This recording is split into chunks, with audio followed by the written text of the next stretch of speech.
Breaking news! The Gentleman Fantasy Football Podcast is back for its second season. That's right. That 2.5-star rating on YouTube got us enough sponsorship to get back for another season. Yes, that is correct. We are now sponsored by Ring of Fire Bar in Shodo since I am moving. Fantastic. The biggest breaking news is it's 2 days, 16 hours, 21 minutes, and 20 seconds until the start of the League of... And that's the kind of up-to-the-second analysis you can count on from your fantasy experts here. Yeah, it is literally right on the ESPN Fantasy Football page. But what do you say? We get this thing started. Hamburgers.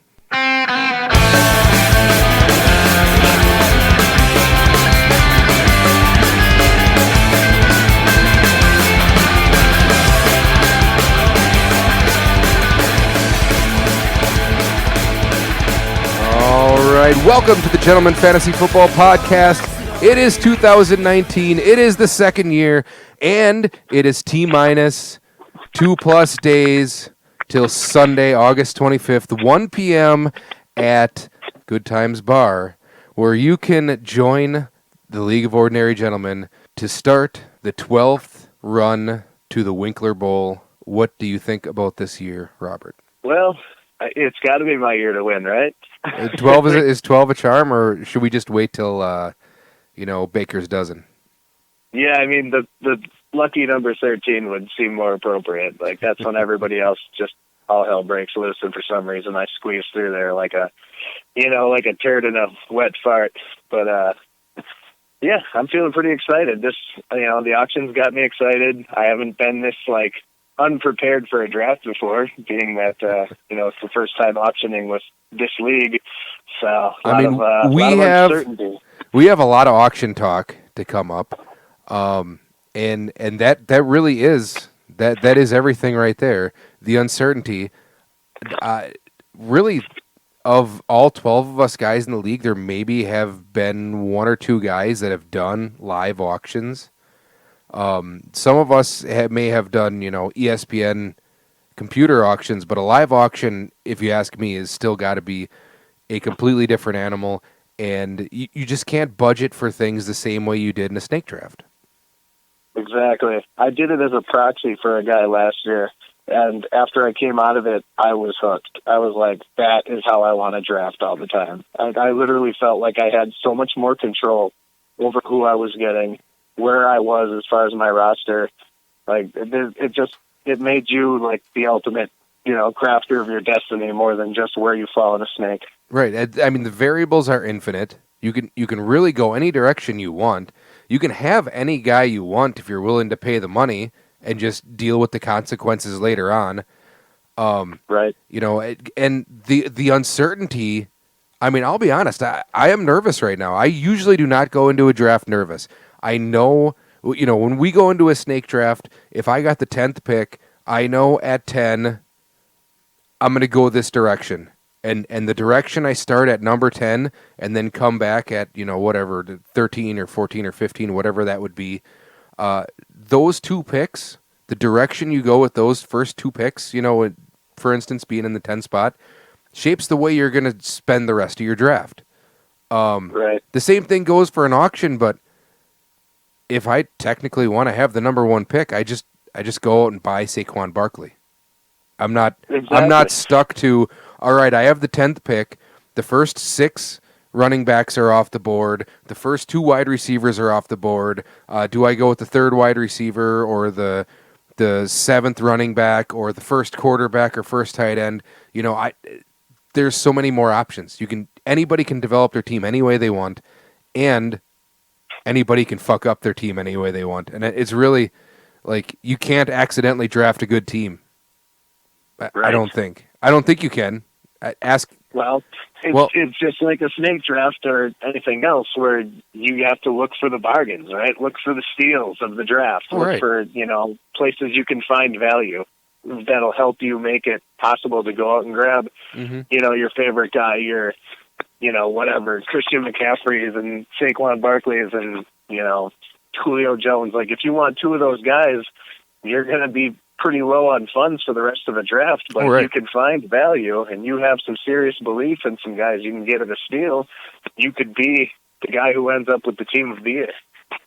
Yeah, and I think anyone who goes into a auction and thinks they have a concrete plan of exactly what they're going to do, I'm going to draft this guy for this amount of dollars, and I'm going to come out with this many running backs and this many wide receivers, and I'm going to be deep in this position and strong and not strong in this position, whatever. Anyone who thinks that they know what they're doing going into the draft, I think is just stupid, because things can change at a moment's notice. Right. One of and your we're guys not working with your standard drafters either. like, we have some pretty profound personalities in our league, that have, a lot more balls in some respect, and then some are a lot more conservative. Oh, definitely. And there's definitely guys who value things completely differently than other guys. Right.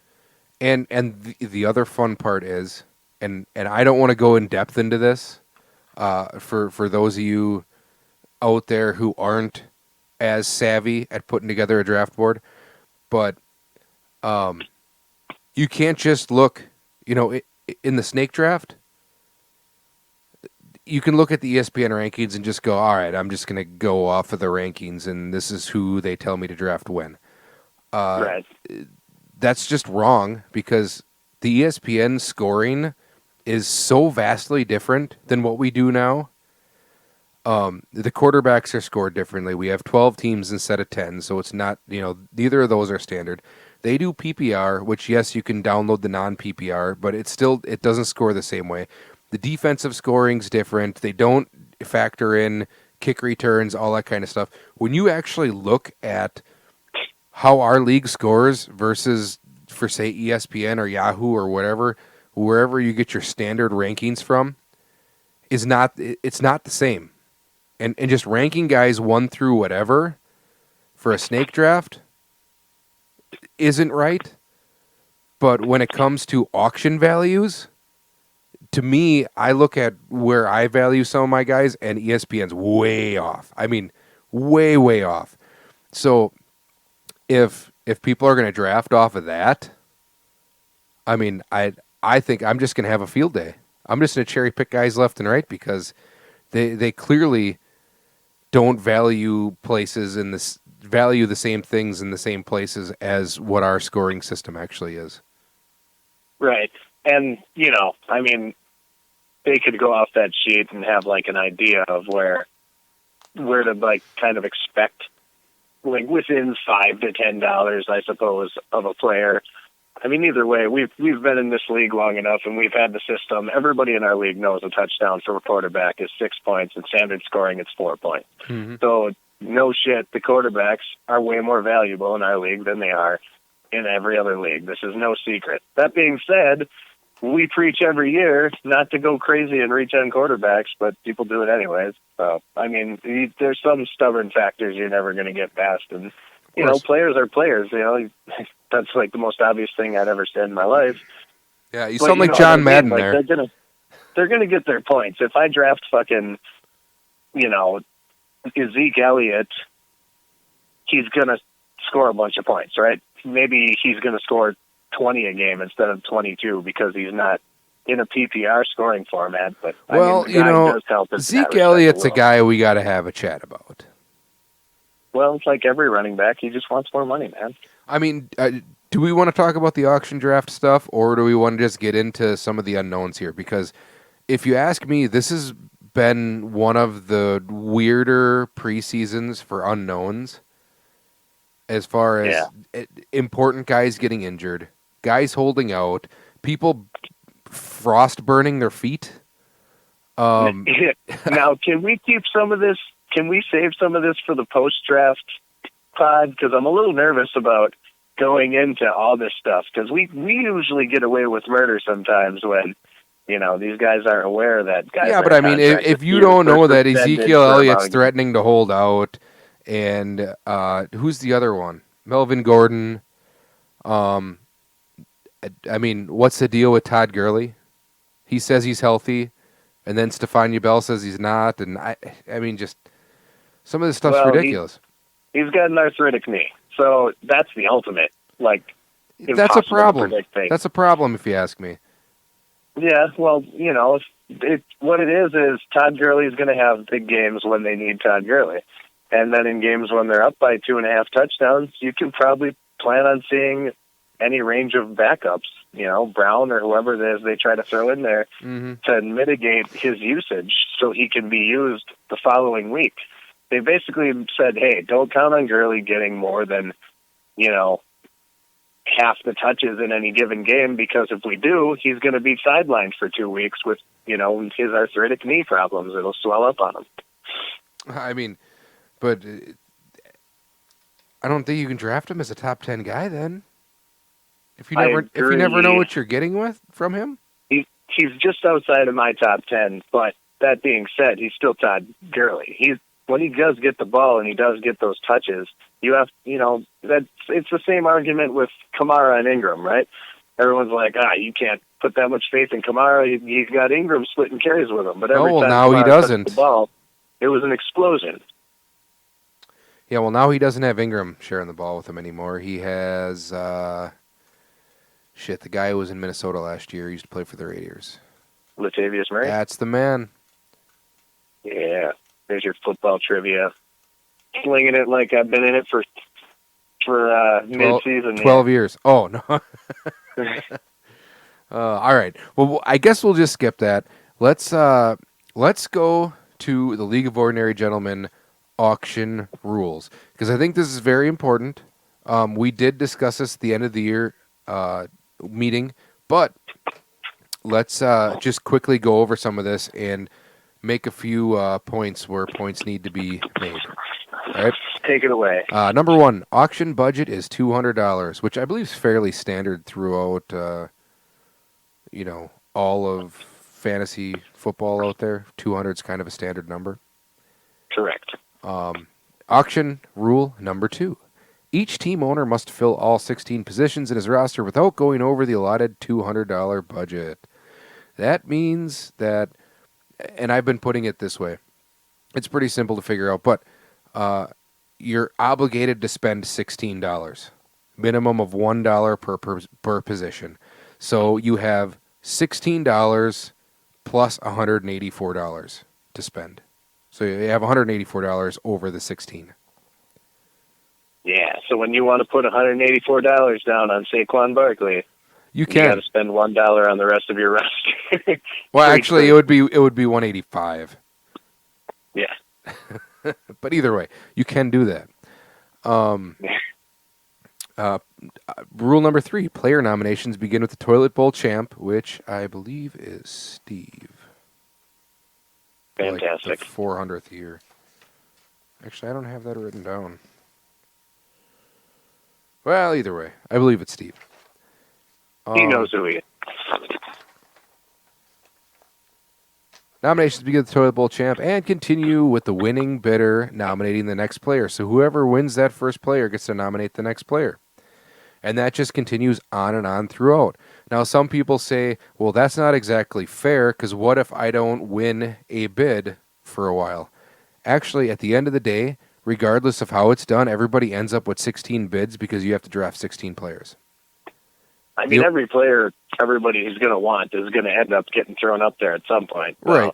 Yeah. But yeah, everybody gets 16. Well, everybody gets 16 nominations except for the last guy, unless the last guy happens to be the first guy to nominate.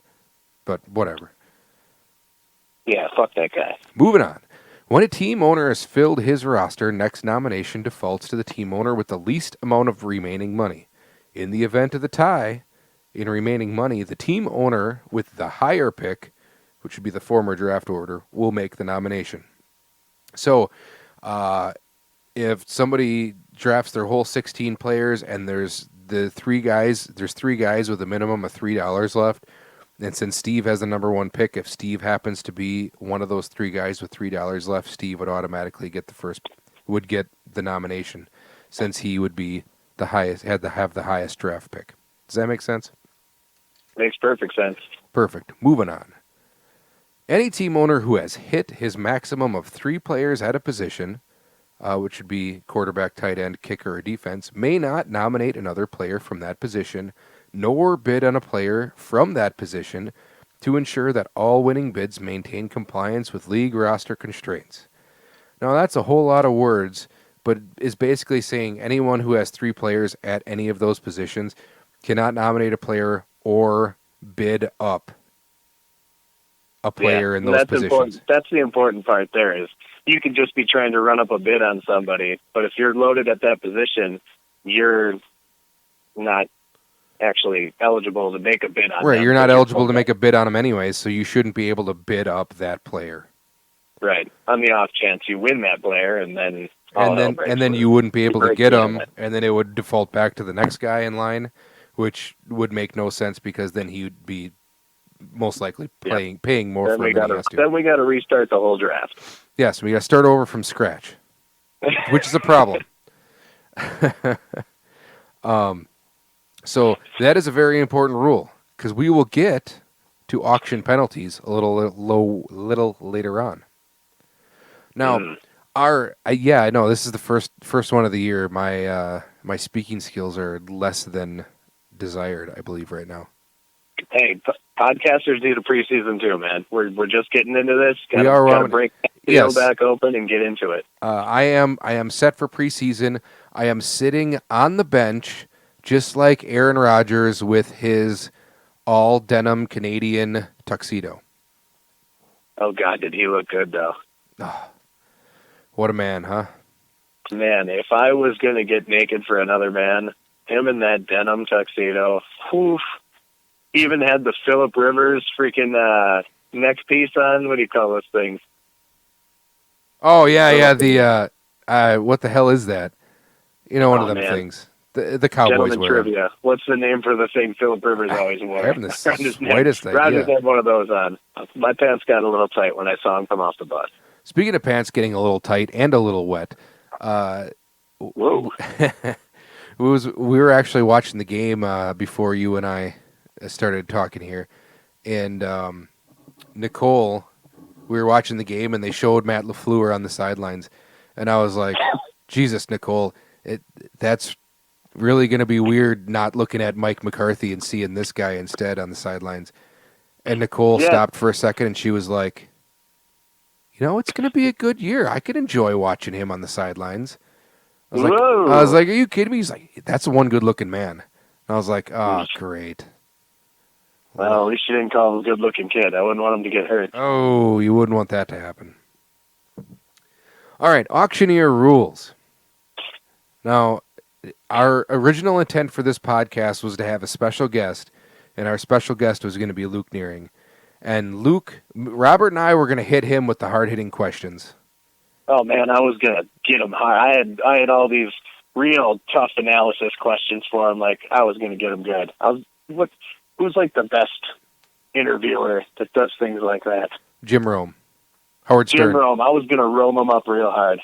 Yeah, Howard Stern's always really good at just digging, mining those vulnerable situations out of people. Absolutely. I was going to get into why he left the league, who made him upset, like things that had nothing to do with the draft whatsoever, just to throw him off his game. I actually wanted him to explain his auctioneer strategy. And that way, he could let us know how he's going to rule with an iron fist, which I believe he will. He's not going to take any shit from anyone. And I was pretty excited to be able to. Getting fisted. I was excited to be able to grill him on that one. Auctioneer rules. The auctioneer agrees to uphold the rules set forth by the league members prior to the draft. Auctioneer rule number 2. Auctioneer agrees to auction off players in a consistent, timely, and fair manner. Number 3. Auctioneer will fill out draft board and maintain official budget sheet for all team owners. Number 4. Auctioneer will have final say in all final bids and shall be the determining factor in any auction-related disagreement. That's right. Did we make sure Luke can do math? I have a program for him. It's fine. Oh, perfect. Yeah, he doesn't need to actually do math. All he's got to do is type in numbers. By the way, that is very important. Now, I'm sure everybody's going to be keeping track of their own team's budget and most likely everybody else's budget. We will still have the draft board like we normally have it. It'll just be set up slightly different.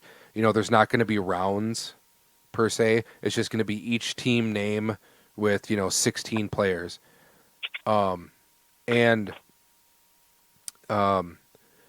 it's each spot's going to say the name of the player and how much they spent on him. And Luke's going to have a computer in front of him with a spreadsheet that actually shows where everybody's money is allocated. And it's important that you don't bid over the amount and screw shit up here, because it's going to piss a lot of people off. Absolutely. But Luke's going to be keeping track of that. And then, of course, everybody else probably going to be keeping slight track of that. And if there is an issue, someone's got to call it out. You hear that, everybody? Kyle plans for everything. He's got you all set. When you thought this whole thing was going to go up in flames, he thought that first, and he took care of it. Yes. Now, I don't have a gavel for him. We'll have to figure something out. Do you have something? Oh, I'll bring one. Oh, yeah, okay. I got you. All right, good. But like I said, any auction item, anything, he is the final say on. There's 12 of us here with all our own opinions. He is the unbiased judge. Call him the judge and the auctioneer. He will be in charge of everything that happens that day. All disagreements will be settled by him. Bam. All right. Although I'm not sure what we could really disagree on. Well, just in case someone's like, I was going to bid an extra $1 and you didn't take my bid and blah, blah, blah, all that kind of stuff. When he drops the gavel, whatever he says goes. When the gavel strikes, the player's gone. That's right. All right, number 5. All league members agree to pay auctioneer $5 per team, a $60 totals, for his services to the league, and reserve the right to furnish him with free beverages of his choice. And auctioneer rule number 6, the most important one most likely, the auctioneer shall not be held responsible for mental state in the event in which he consumes a large quantity of said free beverages. Yeah. So, I mean, it's true. It's our fault if we get him shit-faced and then expect him to do anything with any amount of... Correct. I mean, we can't hold him responsible for, any bias or whatever happens later on in the draft if everyone's feeding him drinks, which I stress that, everyone should probably buy him a drink, so he should be 12 deep by the time, we're done with the draft. I mean, that's rolled up into the fee as well to get in, so he'll get at least, a good amount of drinks out of us. True. But definitely bring him some shots, too. Let's get him good and shit-faced. Right. I like, you know me, I love it when all hell breaks loose. I'm a purveyor. We want this to be the best experience for everyone involved. Yes, it's going to be great. You know what? It's going to be so much fun. Luke's going to wish he could get back in the league. That's my stance, my take. Yes. All right, now, one vital bit of information for this auction situation is the auction penalties. Now, of course, we don't have pitchers for faulty picks anymore, and unfortunately, the place we have been going the last few years no longer has pitchers anyway. So it's Russia? Right. Sorry. Okay, Facebook. But who doesn't have pitchers, honestly? People that don't have taps. Fair enough. Go on. All right. Auction penalties. Now, this was decided by Robert and myself. We augmented it a little bit. The auction penalties are now a 6-pack of beer or a bucket of hams, whichever is cheaper or more desirable. Auction penalty. Which, when you lay it out cost-wise, is about the same anyway. So. Correct. Any team, auction penalty number 1, any team owner found to have nominated a player who has already been auctioned off shall owe a 6-pack of beer. Auction rule number 2, any team owner found to have nominated or bid on a player who has been found ineligible for his team due to roster constraints shall owe a six-pack of beer. And finally, any team owner found to have bid over his remaining allotted budget shall owe a six-pack of beer. So Hell basically, yeah. I love my free beers, so you guys better keep your shit tight as far as watching your budgets. yes. So, in other words, just follow the rules of the draft and move this shit along. This draft, I believe, it being our first year, I'm sure there's going to be some kinks to work out. As far as timing goes, how long we should wait in between bids, that kind of stuff. I also want to. For those of you listening at home, tell your significant others it's going to be a long night. All right, it's going to be fun, be a while, but it's going to take a little bit. It's going to take a while. We're going to get our bearings about us. We got to get used to the flow of everything. And then once I think we get rolling, we'll be fine. And here's another thing to think about. Being the first year, I'm not going to enforce this specific rule as long as everybody is mindful of it. And this rule right here that I'm about to talk about is that of starting off bids at a reasonable amount. Okay.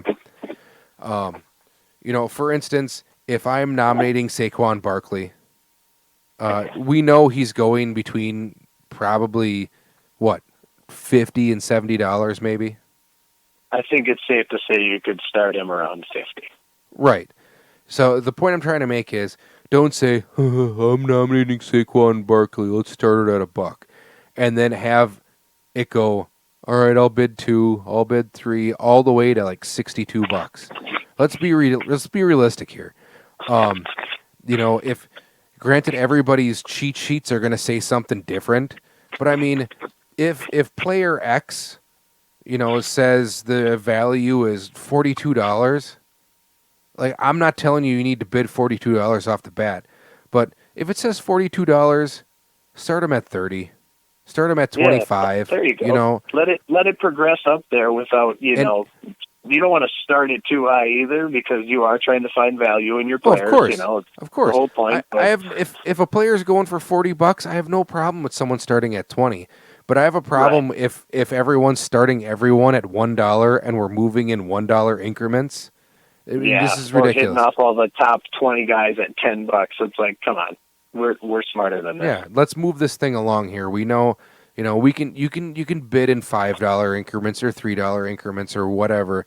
If you're willing to spend a certain amount of dollars on it, let's not get carried away with starting everything at $1 because quite honestly, the first half of the draft with all the players that everybody wants, that should be the fast half.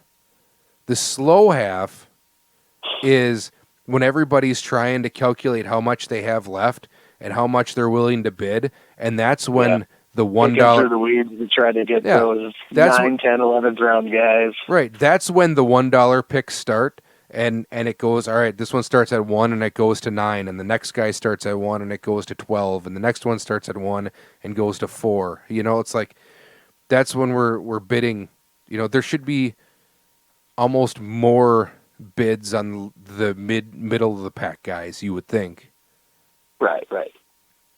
So of course I see no need being the first year to enforce a rule like that, but in the future, if this seems to take forever, I'm just going to end up taking, the ESPN dollar values or something along that lines and making a cheat sheet that says you must start X player at 50% of his value.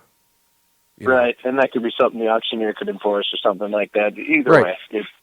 Well, and then, if that's the case, then I will go out and I'll make a sheet that says that, the top X amount of picks have to start at 50% their value, and that value is whatever until it gets down to a certain amount, and anybody valued at $10 or less, just you can start at whatever. So, if you nominate, Saquon Barkley, and his value is $50, Luke Nearing goes, all right, bidding starts at $25. Yeah. You know? And hopefully we can avoid that altogether. The last thing that people want is more government, Kyle. I would agree with you. No more rides. So now that we got all the bullshit out of the way, actually, how about a little more bullshit for you? Yes. That was the only thing we voted to change at the end of the year last year. Everything else in fact, that was the only thing we put to a vote. Everything I else, was so happy. everything else we talked about, we just tabled or moved on from, or I don't remember even tallying a vote for anything else. But entry fee this year, everybody needs to bring $80 plus $5 for auctioneers fees. Don't forget the skins games are still going. That's $5 a piece for a skins game. Only 2 of them got one last year, which means there's 3 that are rolling over. So you want to bring your money for that. Oh, yeah. All the payouts the same. The division alignment. This year we got Fonzie is Crawl, Ed, and Luke. The Richie is Travis, Robert, and Andrew. Potsy is Ryan, Zach, and Jason. Ralph is Steve, Justin, and me, which means I am in the Whitewater division. Yeah, you are. You're in the color division too. That's going to be a tough one to come out of. Yeah, well, we'll see. Nice. So I got Travis and Joey to beat out for a spot, huh? Yeah, which should be a pretty easy division as well. Well, let's not jump the gun. Travis showed some prowess last year. His waiver working skills, and he did some magic. He did some things. Phil Lindsay and what did he have? All the Buccaneers quarterbacks at one time. I think he had Kamara too, didn't he? Oh, I thought Zach had Kamara. I don't fucking know. Or was that 2 years ago? Man, this shit becomes a blur after a while. Yeah, it does. Where does the time go? Right? Oh. Anywho. Depressing sigh. It's been 12 years, man. Winkler Bowl 12 this year. And I have won 0 times.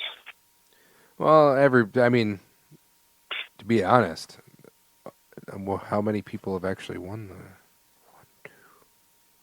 1, 2, I don't know. 4? The stat I wasn't prepared to produce. Only 7 out of 12 have won. Nice. I still feel disappointed in myself. And Ed was a first timer. Just think about it.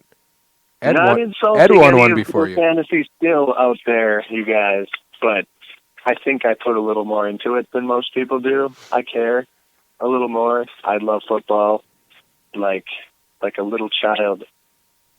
That maybe I had with someone else, but I still care about it a lot. I want it to do well. Had with somebody else. Yeah, it wasn't exactly in the plan, but now I've come to love it, and that's where I'm at. That's football with me. So I have this mock drafting app that I told you about specifically the other night. But you did. I did a mock draft the other night, which of course, I don't think you could ever replicate an auction twice. So the mock draft was more just for my enjoyment. But yeah, it's just for funsies. See now, I ran into somebody tonight. Ran into somebody special tonight. Give me a head of hair, long beautiful hair, shining, gleaming, streaming, flaxen, waxen. The one and only Andrew Pribble, Joby. I ran him, and by the way, his hair is longer and more flowing than I have ever seen it in my life. Oh man, I better brace myself. I didn't know I had this coming. He wears a ponytail on a daily basis now. Yeah. I better have a little tuggy time before I come out to the bar. Otherwise, I'm going to get a little too ramped up. He's really trying to be a biker. Well, everyone has dreams. Anyways, and I hate to dash your hopes and dreams, but he actually can't make it on Sunday. What? Yeah, I know. He can make I'm it on Sunday. flabbergasted. Me too. Which leads me to my next point. So, Who are you yelling at everybody to just make the fucking draft? well, he needs to make the draft. Anyways, he was looking for a proxy, and I talked to him tonight, and he said he's down to one option. Otherwise, he doesn't have anyone. And I said, you know what? I actually have two options for you. And our only listener outside of the league, Aaron Danielson, just might be taking his place. Whoa! That That's was right. breaking news. Oh, damn it. I don't have the thing up. Hold on. Wait a sec. You ready for this?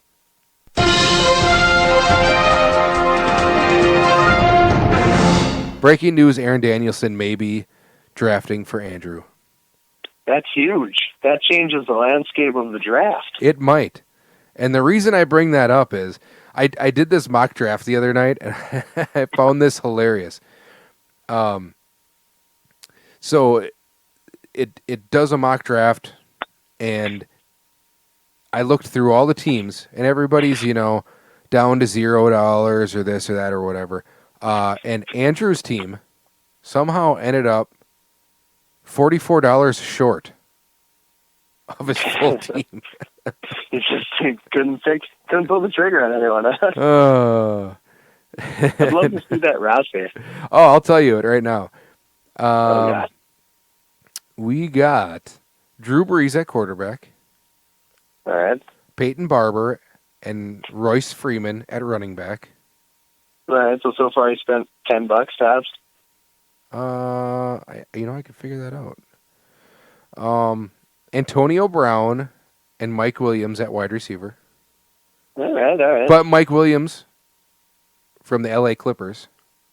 Oh. Jack Doyle at tight end. The Okay. Ravens defense. That's good. Brett Maher, the Dallas kicker. All right. Corey Davis is the flex.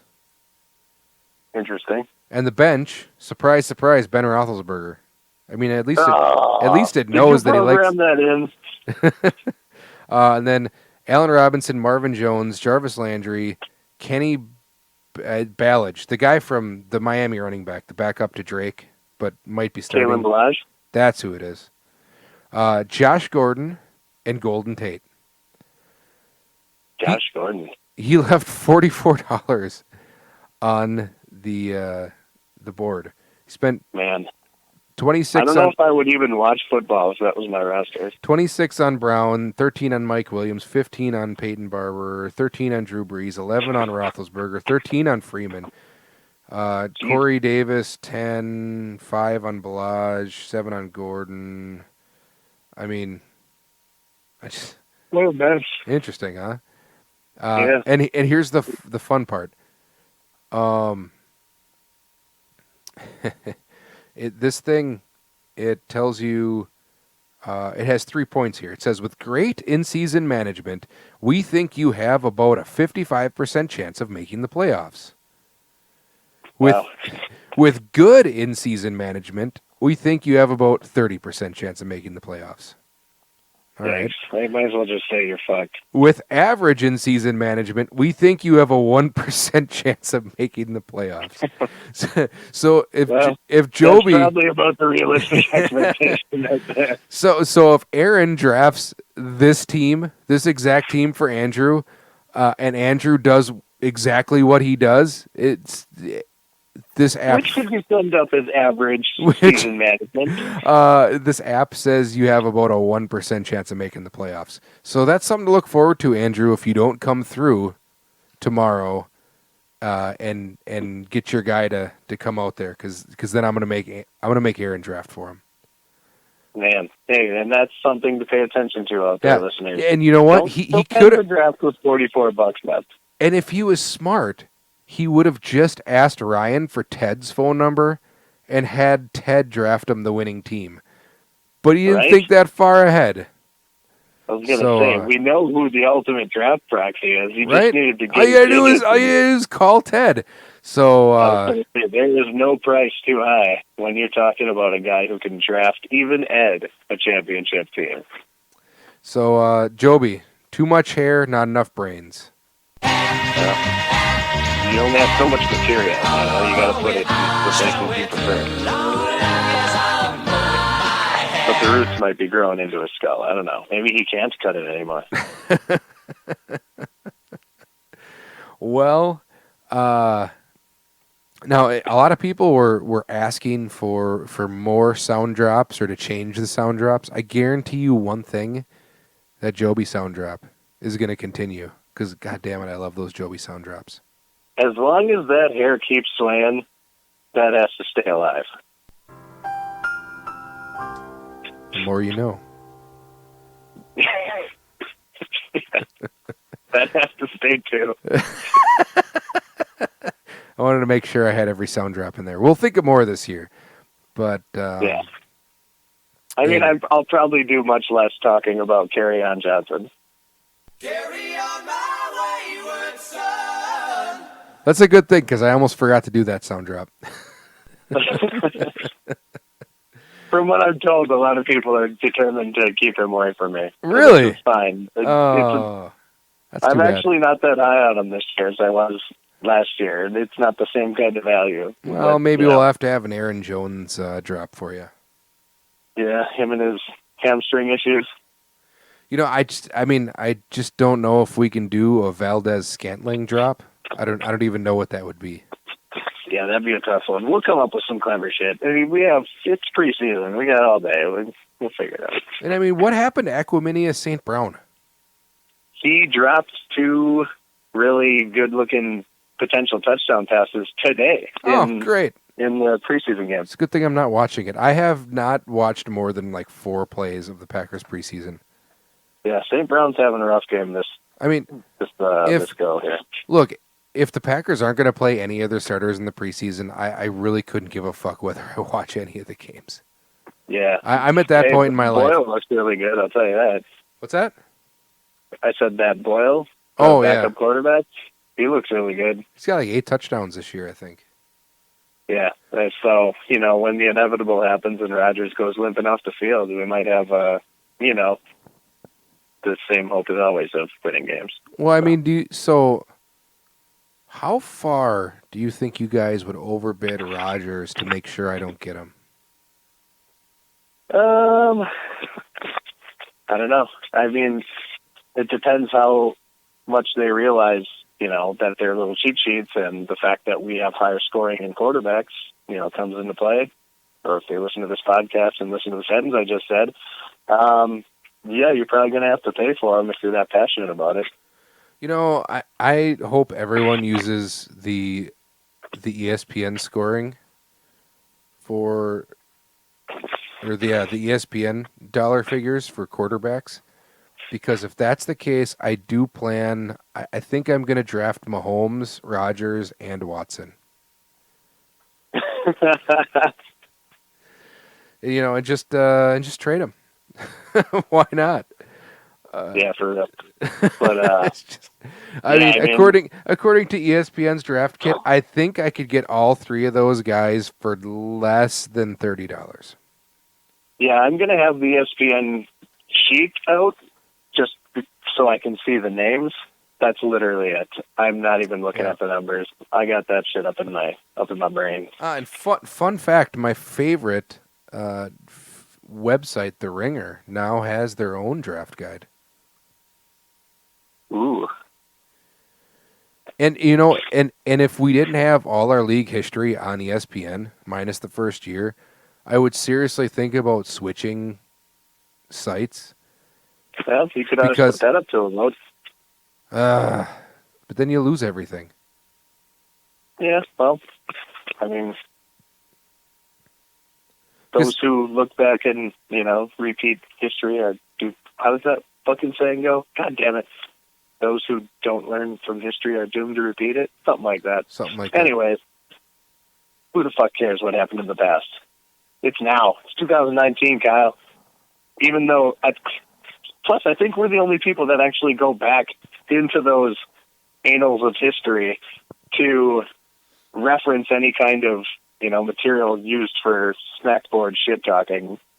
So, Yeah, but I mean, all the trophies you can look back in all the trophies you gave out years ago.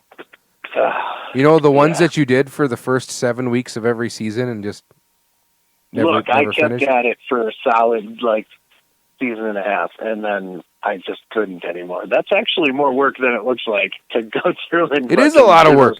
That's why I keep telling these fuckers on those oh Christ. Goddamn those side bet things. What the fuck do I call them? Oh yeah, the board bets? No. Well, I mean that too. No, the fucking golfing things. God damn it.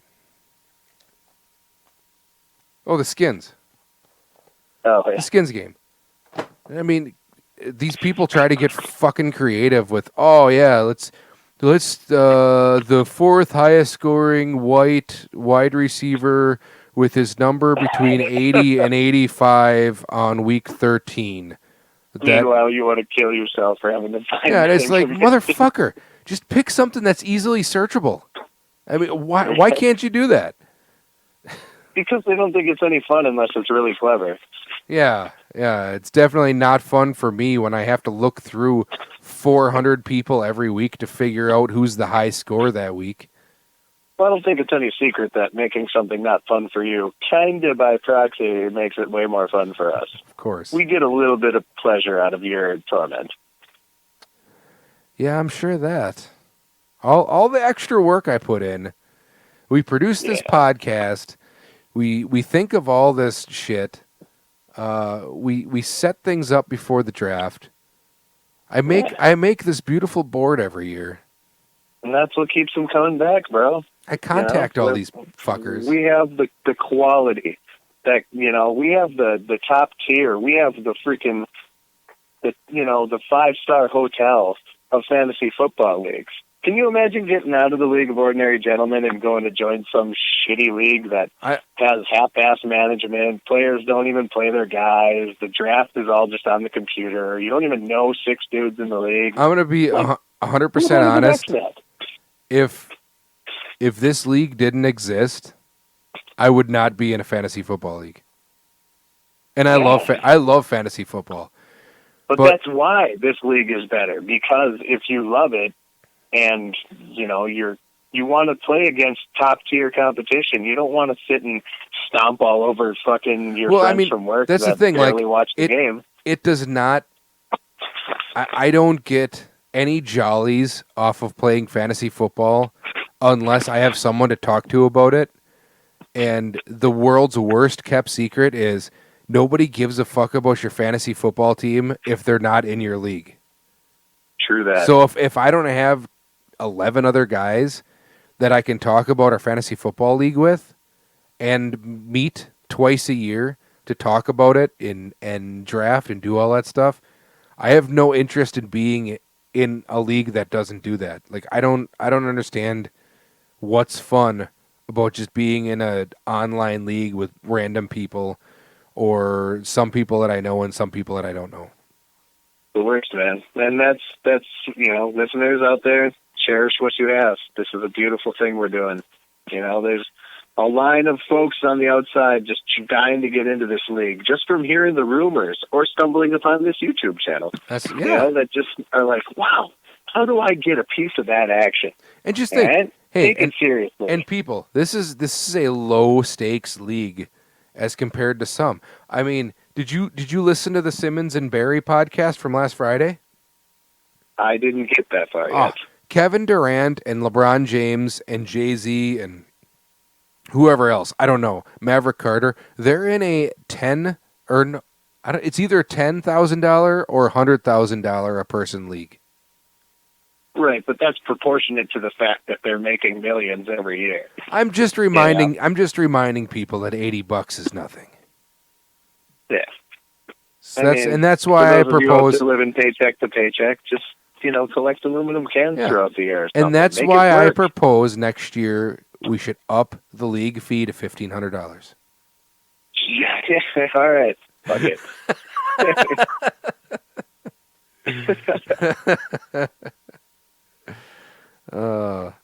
But no, in reality, I mean, The personal loan line just got way loud here.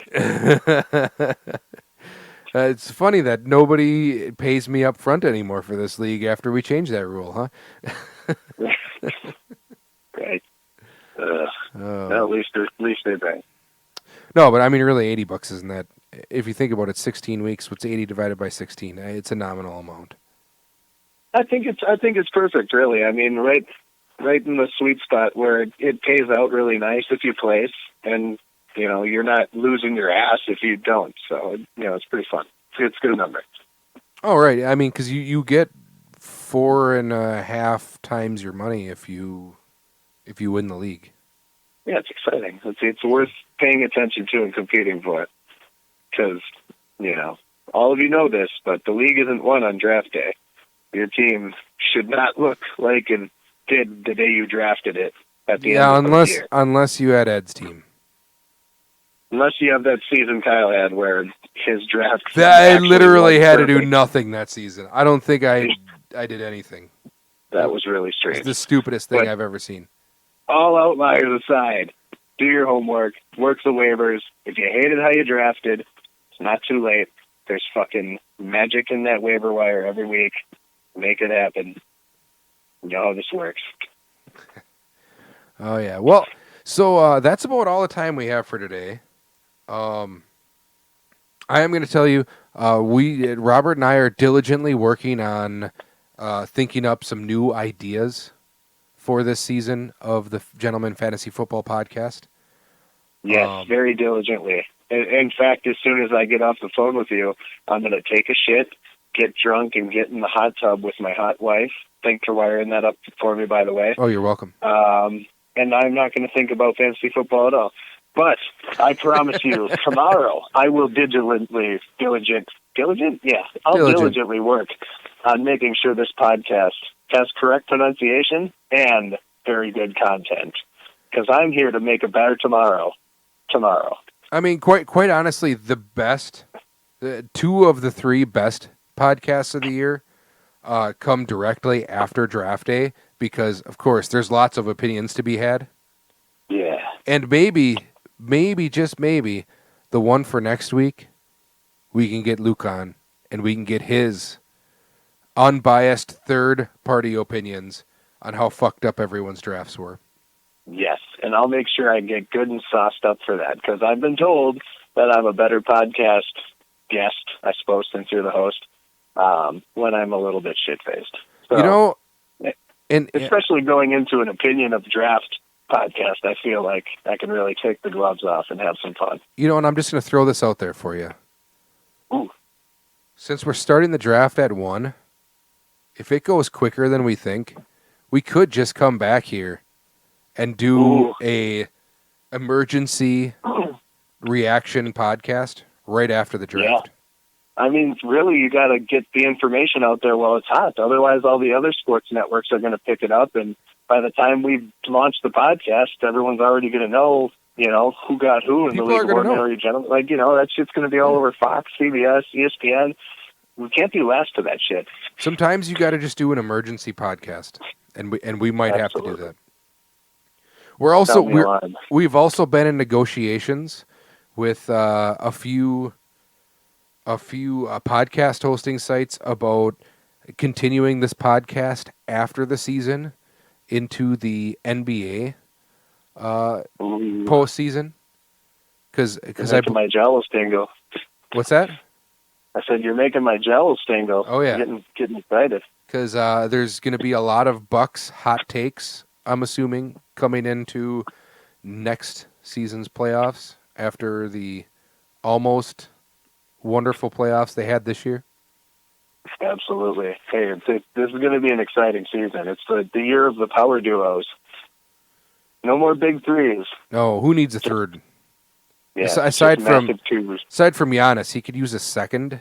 It's a good thing they signed Bledsoe to that contract. I mean, I'm just gonna I'm going to harp on that. I harped on that the day he frickin' signed it. I am going to die on the hill saying that Bledsoe is going to be very useful one of these days. It just won't be in the playoffs. It won't be in the playoffs. He's terrible in the playoffs. It'll be the Eastern Conference Finals. We'll be down fucking 10 with, 4 minutes left and just backs against the wall. Game-winning series. And Bledsoe brings it down the court, takes 4 dribbles, and bricks a 25-foot three-pointer with 19 seconds left on the clock. They all go in, Pope. Yeah. And I'm going to call you, and I'm not even going to speak. You're going to answer, and you're going to be like, hello? Hello? I'm going to be nodding on the other side. You won't see the nod, so it won't make a lot of sense, but I'll know it happened, and that's all that matters. And then I'll hang up. All right. Well, it is exactly son of a bitch. Whoa. You heard me. That is exactly. Well, it's about time to sign off. It is exactly 2 days, 15 hours, 25 minutes, and 46 seconds until League of Ordinary Gentlemen Draft 2019. The chase for Winkler Bowl 12 will start on Sunday, 1 p.m. at Good Times Bar. I'm your host, Kyle Rutka, with my buddy on the Hot Stuff Pizzeria hotline, Robert Rushlow, signing off. Peace.